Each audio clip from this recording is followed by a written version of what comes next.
என்பிஎஸ்ல 90% people பண்ற mistakes இதுதாங்க. இதை நீங்க பண்ணாம அவாய்ட் பண்ணிட்டீங்கனாலே ரிட்டர்ன் வந்து நிறைய கிடைக்கும். என்பிஎஸ் ஜாயின் பண்ணணும்னு இருக்கீங்களா?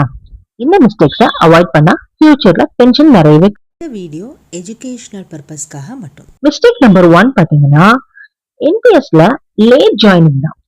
35-40 வயசுக்கு மேல என்பிஎஸ்ல ஜாயின் பண்றதுக்கு பதிலா ஒரு 25-30க்குள்ள நீங்க ஜாயின் பண்றது மூலமா பெரிய கார்பஸ நம்ம வந்து கிரியேட் பண்ண முடியும்.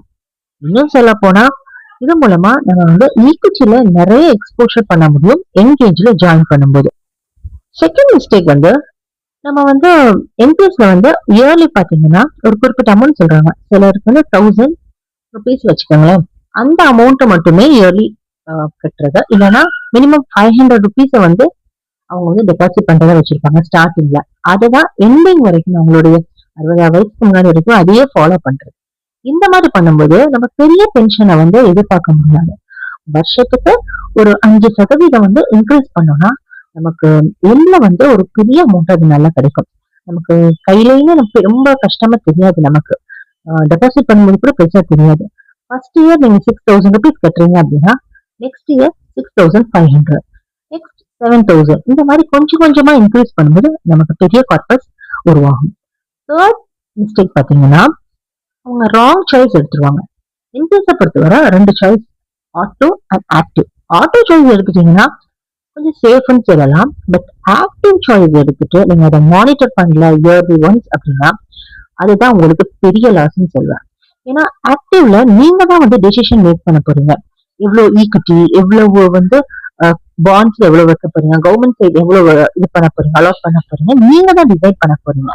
இது நீங்க கண்டிப்பா விட்டுறப்போ எங்க ஏஜ்ல தெரியாது. பட் போக போக உங்களுக்கு வந்து அது பெரிய இம்பாக்ட் வந்து உங்களுடைய பென்ஷன்ல அது தெரியும். ஃபோர்த் மிஸ்டேக் பாத்தீங்கன்னா நாமினி ஆட் பண்றது. இதுவுமே நிறைய பேர் பண்ணக்கூடிய மிஸ்டேக்னு சொல்லலாம். நாமினியை வந்து ஆட் பண்ண மறந்துடுவாங்க, ஸ்கிப் பண்ணிடுவாங்க, பின்னாடி ஆட் பண்ணிக்கலாங்க. ஸோ அந்த தப்ப நீங்க பண்ணாதீங்க.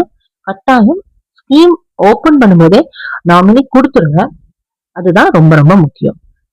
நெக்ஸ்ட் பாத்தீங்கன்னா என்பிஎஸ் ஜாயின் பண்ணிடுவாங்க, ஏஜ்ல கூட ஜாயின் பண்ணிடுவாங்கன்னு வச்சுக்கோங்க. பட் இந்த 50s வரும்போது அவங்களுக்கு கொஞ்சம் வந்து ஏதாவது தயக்கமா இருக்கலாம். ஏதாவது ஒரு ரீசனுக்காக அவங்களால கட்ட முடியாம கூட போகலாம். அந்த டைம் என்ன பண்ணுவாங்கன்னா எக்ஸிட் பண்ணிடுவாங்க. 60 வயசுக்கு முன்னாடி நீங்க என்பிஎஸ் வந்து எக்ஸிட் ஆனீங்கன்னா உங்களுக்கு அந்த 60-40 சொல்லுவாங்க. 60 வந்து லம்சம், 40 வந்து உங்களுக்கு பென்ஷன் பிளான் ஆகும் ஆனுட்டியா. அதுக்கு பதிலா நீங்க 60க்கு முன்னாடி ஆயிட்டீங்க எக்ஸிட்னா உங்களுக்கு 2018 பார்க்கலாம். 20 வந்து உங்களுக்கு கையில கொடுத்துருவாங்க, 80 வந்து பென்ஷன் பிளான வச்சிருவாங்க. இது ரொம்ப பெரிய சிக்கலா ஆகும். அதனால இயர்லி எக்ஸிட் பண்ணாதீங்க. முடிஞ்ச அளவுக்கு அதை எப்படியாவது 60 வரைக்கும் கொண்டு போயிருங்க. ஜாயின் பண்றதுக்கு முன்னாடியே இதை பத்தி தெரிஞ்சுக்கிட்டீங்கன்னா ஓரளவுக்கு உங்களுக்கு ஈஸியா இருக்கும் அதை ஹேண்டில் பண்றதுக்கு. என்பிஎஸ்ல லாங் டேர்ம் ஸ்கீம் இது. இது ஒரு ஷார்ட் டேர்ம்கானது கிடையாது.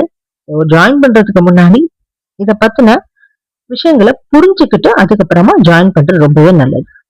லாஸ்ட் மிஸ்டேக் பாத்தீங்கன்னா என்பிஎஸ்ல ஜாயின் பண்ணிட்டோம், ஓகே ஆட்டோ சாய்ஸ் வச்சுட்டோம், அதுக்காக அதை பத்தி நம்ம கண்டுக்காம நம்ம எவ்வளவு வந்து டெபாசிட் பண்ணிக்கணும், அது எவ்வளவு தூரம் ஏர்ன் பண்ணிக்குது அப்படிங்கிற ஒரு ரிவ்யூவை ஒரு இயர்லி ஒன்ஸ் கூட பார்க்காம இருக்கிறது. அந்த மாதிரி பண்ணாதீங்க. ஹவுஸ் ஒய்ஃபா இருக்கிறவங்க நமக்கு நிறைய ஒர்க் இருக்கும். பட் நம்மளோட இன்வெஸ்ட்மெண்ட் பத்தி இயர்லி ஒன்ஸ் பாக்குறதுனால நமக்கு இன்னும் மோட்டிவேட் ஆகும். இன்னுமே வந்து அதிகமா இன்வெஸ்ட் பண்றதுக்கு அண்ட் என்னென்ன இதுல நம்ம தப்பு பண்றோம்னு அதை கரெக்ட் பண்றதுக்கும் இந்த இயர்லி ரிவ்யூ வந்து ரொம்பவே இம்பார்ட்டன்ட். நம்ம வீடியோ நம்ம பிடிச்சிருந்தா like and subscribe and share பண்ணுங்க. நம்ம வீடியோ யூஸ்ஃபுல்லா இருக்கிற பட்சத்துல மற்றவங்களுக்கு ஷேர் பண்ணுங்க.